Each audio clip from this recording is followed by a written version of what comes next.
ዛሬ እንግዲህ እኔ ለዚህ ትሬኒንግ የተዘጋጀውበት ሰንዴይ ስኩል ላይ ለሚሰሩ ልጆች እንዴት መያዝ አለባቸው የሚለው ላይ ነው ፎከስ ያደረኩት።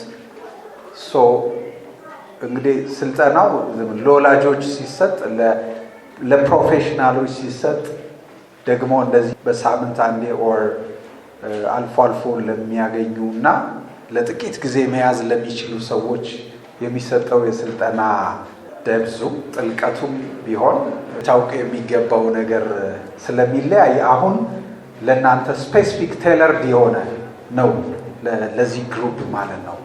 እንደተረዳሁት ሁላችሁም ከሰንዴይ ስኩል ነው የምትሰሩት። ሰንዴይ ስኩል ደግሞ ልጆች በእግዚአብሔር ቃል የሚታነጹበት ቦታ ነው። ነገር ግን ልዩ ፍላጎት ያላቸው ልጆች በተለይም ደግሞ ኦቲስቲክ ልጆች የእግዚአብሔር ቃልን እንዴት ነው የምናሳውቃቸው የምንረዳቸው የሚለው በጣም ቨሪ ዲፊክልት ኮንሰፕት ነው የሚሆንባቸው። ምክንያቱም ስለ ኦቲዝም ስንረዳ ምን ልናደርግ እንደምንችል እንደዚህ አይነት ልጆች ጋር ግንዛቤ ይኖረናል ማለት ነው። እንዴት አንድ ልናደርጋቸዋለን እዛ ቦታ ላይ የሚለው ላይ እንዴት ፎከስ አድርገን መስራት እንደምንችል በዚህ ስልጠና ኢንሳይት ይኖራቸዋል ብዬ ተስፋ አደርጋለሁ። በተለያየ አጋጣሚ ሰምታችሁ ሊሆን ይችላል ስለ ኦቲዝም። አክቹዋሊ በፊትም የሚታወቅ ነገር ነው፣ ግን ሜይንሊ 1943 ሊዮ ካነር ነው እንትን ያለው ስለ ኦቲዝም ዲፋይን ያደረገው እቺ ኮይን ያደረገው ተርሙን ማለት ነው። ለብቻ የሚቀመጥ የግሪክ ወርድ ነው፣ ግን ኦቲዝም አይሶሌትድ መሆን ወይም ለብቻ መነጠል የሚል እንትን ነው። ቢኮዝ አንዱ ካራክተራቸው ያ ስለነበረ ግን ከዛ በኋላ ብዙ እንግዲህ አድጎ ኢቮልቭ አድርጎ አሁን የደረስንበት ደረጃ ደርሷል። ያኔ እሱ ለጥናት ሲያገኝ የነበሩት ልጆች 10 የማይበልጡ ነበሩ። ዛሬ የኦቲዝም ፕሪቫለንስ ሬት ደግሞ በኋላ እናየዋለን ማለት ነው። የኤኤስዲ ወይም ኦቲዝም ስፔክትረም ዲስኦርደር ዴቨሎፕመንታል ዲዛቢሊቲ ነው። ህመምና ዲዛቢሊቲ ልዩነት አላቸው። የዲቨሎፕመንታል ዲዛቢሊቲ ነው ወይም የኒውሮ ዳይቨርጀንስ ይላሉ።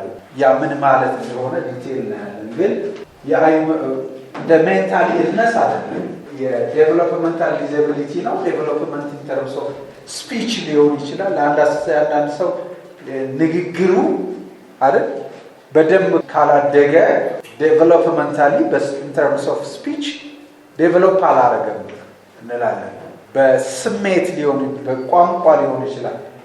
በግሮስ ሞተር በፋይን ሞተር ስኪሎቹ ሊሆን ይችላል። አንድ ሰው ለምሳሌ በእጁ እንቅስቃሴ በጣቶቹ እንቅስቃሴ ወይም ደግሞ በግሮስ ሞተር ላይክ በእግር በዚህ ሁሉ ያለ ዴቨሎፕመንት እድገት እክል ነው የሚባለው። በአማርኛ we don't say ለምሳሌ ውስንነት፣ የአእምሮ እድገት ውስንነት የሚባል አለ። የአእምሮ እድገት ውስንነት የተወሰነ ነው እድገቱ ነው። ይሄ ውስን አለ። በእርግጥ በዚህ ጉዳይ ላይ ብዙ አልተጻፈም፣ ገና ሪሰርች አልተሰራም። ኢትዮጵያ ውስጥ በጣም የተወሰኑ መጽሐፎች ተጽፈዋል፣ ግን ዝም ብሎ ፋክት ነው የተጻፈው። ግን ለእኛ አገር ቋንቋ እንዲመች ተደርጎ ስላልተወሰደ አወዛጋቢ እንትን ነው። ንግግራችን ላይ ጥንቃቄ ማድረግ ይሄ እክል ነው። አንድ ሰው ማየት የተሳነው ነው ከተባለ አይ ማለት ነው። ግን ከአይኑ ጋር ተያይዞ እክል አለው ከተባለ ሊሻሻል ሊታከም ሊያድግ ይችላል። ይሄ ዴቨሎፕመንታል ዲስኦርደር ነው፣ ዴቨሎፕመንታል ዲዛቢሊቲ ነው። ኢትስ ኖት አ ሜንታል ኢልነስ፣ የአእምሮ ህመም አይደለም። ብዙ ቅድም አንዳንድ እዚህ ላይ ሰጠሽ በሽታ አይደለም። ኦቲስቲክ ልጆች ዚያ ዩኒክ ህመምተኞች አይደሉም። ግን ከኛ ከቲፒካል ከሚባሉት ልጆች የተለየ የራሳቸው የሆነ የኮሚኒኬሽን የተግባቦት የማህበራዊ ተግባቦት በቋንቋ ወይም በምልክት ያለ ተግባቦትና በባህሪያቸው ላይ ውስን ልዩነት የሚያሳዩ ግን ህመምተኛ ያልሆኑ ልጆች ናቸው። ይህን ደግሞ ያስቀመጠው ሁልጊዜ እንደዚህ አይነት ስታንዳርድ የሚወጣው ዲኤስኤም የሚባለው የስታቲስቲካል ማኑዋል ኦፍ ሜንታል ዲስኦርደር የሚባል የአሜሪካን ሀገር እሱ ነው ለዓለም አቀፍ ስታንዳርድ የሚያወጣውና ይህን ስያሜ የሚሰጠው የብዙ ህመሞች ጉዳይንና የምትሉ እዛ ነው የሚደረገው። ይሄ ምን አይነት ህመም ነው፣ ምንድን ነው የሚባለው፣ እንዴት ነው የሚገለጸው የሚሉትን በዛ ስታንዳርድ መሰረት ነው እነዛም ላይ it is classified as a neurodevelopmental disorder. neurodevelopmental neuro is more from the nerve ጋር የተያያዘ ነው አይደል? የዛ ምክንያቱና ምልክቶቹ ምንድን ናቸው ወይ ህመም ካልሆነ ምንድን ነው የሚለውን ማየት እንችላለን። ዲያግኖሲሱን እናያለን። ከዛ ታዲያ እንዴት እናውቃለን? አንድ ሰው ህመም ሲይዘው ይታወቃል አይደል? ሰው ሆዱን ሲያመው ወይ እግሩን ሲያመው ወይ አይኑ ሲያመው ይታወቃል። አንድ ሰው ደግሞ ካልታመመ ወይም አልታመመም ግን የተለየ ባህሪ ካሳየ እንዴት ነው የምናውቀው? እንዴት ነው ዲያግኖሲሱ? የኦቲዝም ሲባል ለምሳሌ ሆስፒታል ብትሄዱ የታመመ ሰው ሐኪሙ ገና ለማወቅ ምን ነው የሚሰማ ምናምን ይልና ከዛ ደም ስጥ ይላል፣ ከዛ ሰገራ ስጥ ይላል፣ ሽንት ስጥ ይላል ምናምን አይደል? ብዙ ኤምአርአይ ምናምን እያለ ከዛ ዲያግኖሲስ የቱ ጋር ነው ህመሙ የሚለው ይሄ በእንደዛ አይነት ቴስት አይታወቅም። ኦቲስቲክ ልጆች ሆስፒታል ብትወስዷቸው ሐኪሙ ደም መርምሮ ወይም በኤምአርአይ ወይም በምናምን ሊነግራቸው አይችልም ኦቲስቲክ ነው ተብሎ። ስለዚህ ምንም ፊዚካል ቴስት የለውም ዲያግኖሲስ ለማድረግ ኦቲዝምን ማለት ነው። ነገር ግን ሆስፒታል በዚህ ሙያ ለምሳሌ ግሩፕ ኦፍ ፕሮፌሽናልስ ይፈልጋል። ኢቭን ኦቲስቲክ ነው ኦቲስቲክ አይደለም ለማለት እኛ ሀገር ከነርቭ ጋር ተያይዞ የነርቭ ሐኪሞች ኒውሮሎጂስቶች ያሉበት ወይንም ሳይካትሪስቶች ያሉበት ወይንም ደግሞ ሳይኮሎጂስቶች ከዛ ደግሞ የኤዱኬሽን ቲም ኦፍ ኤክስፐርትስ ናቸው ዲሳይድ የሚያደርጉት በውጭ ሀገሩ ኤክስፒሪየንስ። እኛ ሀገር ግን ያው ለምሳሌ የህፃናት ሐኪም ኦቲስቲክ ነው አይደለም ምናምን ማለት አይችልም። ግን እንትን ይሰጡናል በማየት ስለሆነ የሚታወቀው ባህሪያቸው በደም ቅድም እንዳልኳቸው ፊዚካል ቴስት ሳይሆን በማየት ስለሆነ ከዛ ተነስተው ይሄ እንዲህ ሊሆን ይችላል የሚል ነገር ሊነግሩ ይችላሉ። ይሄ እንድታውቁት ለምንድን ነው ያስፈለገው? ለምን ነው የምነግራችሁ?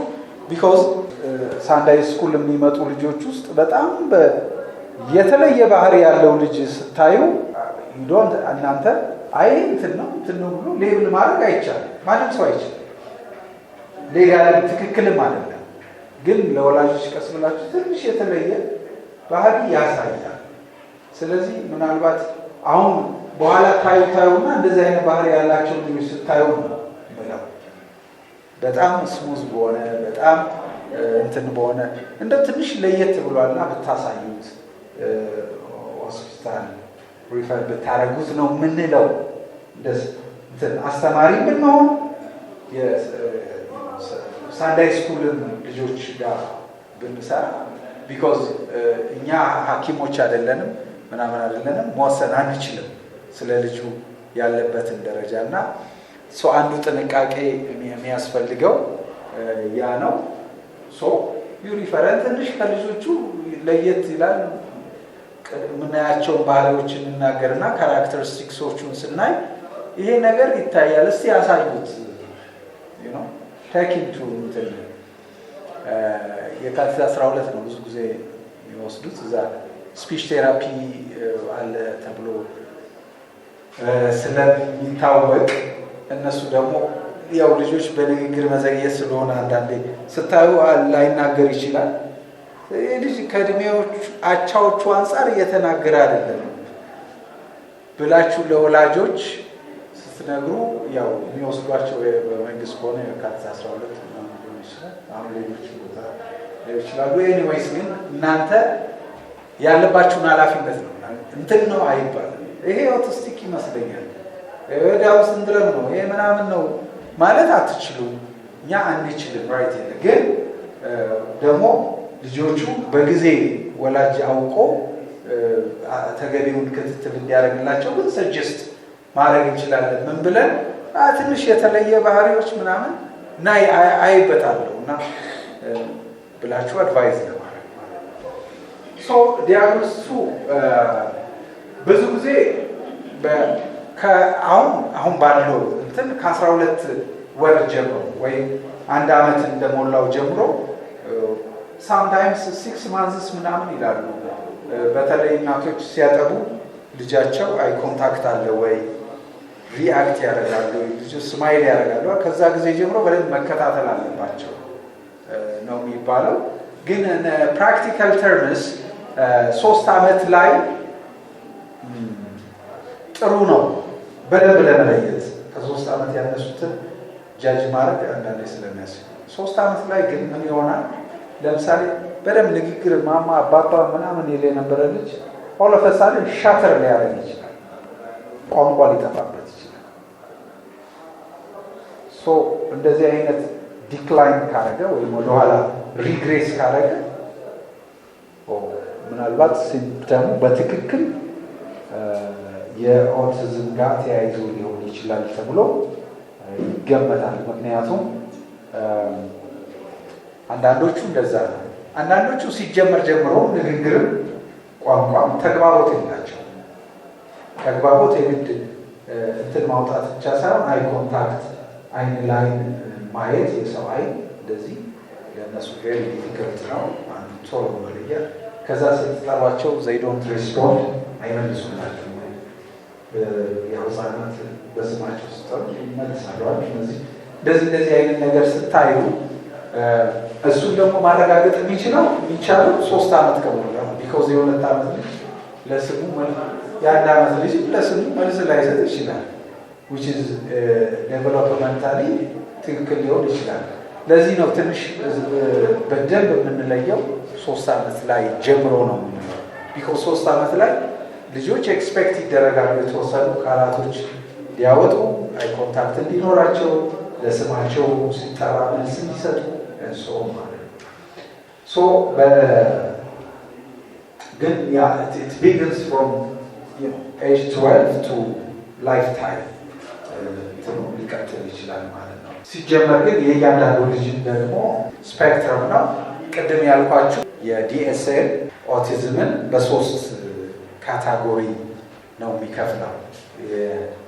ሌቭል 1 ላይ ያሉ ሌቭል 1 ሌቭል 2 ሌቭል 3 እና ሌቭል 1 ላይ ያሉት requires support more of they are high functioning by the way ሳይንቲስቶች ምናምኖች አሉ ኦቲስቲክ ሆኖ እንደ ቴምፕል ግራንድ አይነት በጣም ብዙ ወደኋላ ስናይ እነ ኢንስታይን እነ ስቲቭ ጆብስ በጣም የመጠቁ ዓለምን የቀየሩ ሰዎች ኦቲዝም አላቸው።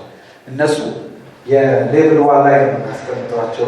they require support ጋፓቸው ምንድነው የሚባል አሁን ቴምፕል ግራንዲን the scientist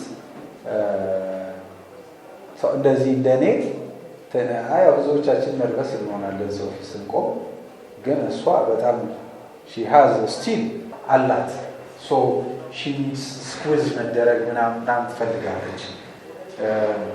so little support ይፈልጋሉ high functioning ሲሆኑ በጣም ማይልድ ሲሆኑ ማለት ነው። ሌላ የሁለተኛ ሌቭል 2 requires substantial support የሚፈልጉት ደግሞ ሌቭል 2 ላይ ያሉት ለምሳሌ ትምህርት ቤት ይሄዳሉ፣ ይማራሉ፣ እንደናንተ ጋር ሰንደይ ስኩል ይመጣሉ፣ ከልጆቹ ጋር ከለሪንግ ይሁን አቴንድ ሊያደርጉ ይችላሉ። እነሱ ደግሞ ሰብስታንሺየል ሰፖርት ይፈልጋሉ።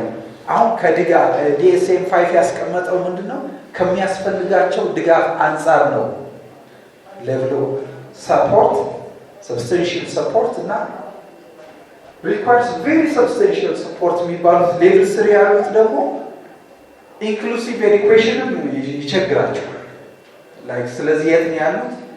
ኦቲዝም ሴንተር እኔ እዛም ሰርቼ ስለነበረ እዛ ያሉትን ልጆች አውቃቸዋለሁ። የፋይን ሞተር ስኪላቸው በጣም ፑር፣ የግሮስ ሞተር ስኪላቸው በጣም ፑር። አሁን ከዚህ ጋር ይሄ እንደዚህ መውረድ በጣም ሊቸግራቸው ሊሆን ይችላል። ሞር እናንተ ጋር ሊመጡ የሚችሉት እነዚህ ናቸው፣ ሌቭል 1 እና ሌቭል 2። ሌቭል 1 ላይ እናንተ ምናልባት ረባሽ ምናምን ይሄው ያውራል እኮ ስርዓት ስለሌለው ልትሏቸው ትችላላችሁ። ዲው ቱ ላክ ኦፍ አንደርስታንዲንግ ማለት ነው። ስለ እነሱ ያላችሁ ግንዛቤ በቂ ካልሆነ ይሄ ምን ረበሽ ነው ስራው፣ እዛ ባይመጣ ይሻላል ምናምን ልትሉ ትችላላችሁ። the same goes to the level 2 ላይ ያሉት እነሱ ቢሆኑ ትምህርት ቤት ይሄዳሉ ምናምን፣ ግን የእነሱ ትንሽ እንትን ነው ቪዚብል ነው። እነዚህ ጋር በአብዛኛው የሶሻል የማህበራዊ ተግባቦት እንትን የሌላቸው እስኪ መጥቶ እኔን ተቀብሎኝ ሊያወራ ይችላል። አሁን እየሰበከ ሰውየው ምንም ካልመሰለው እንደዛ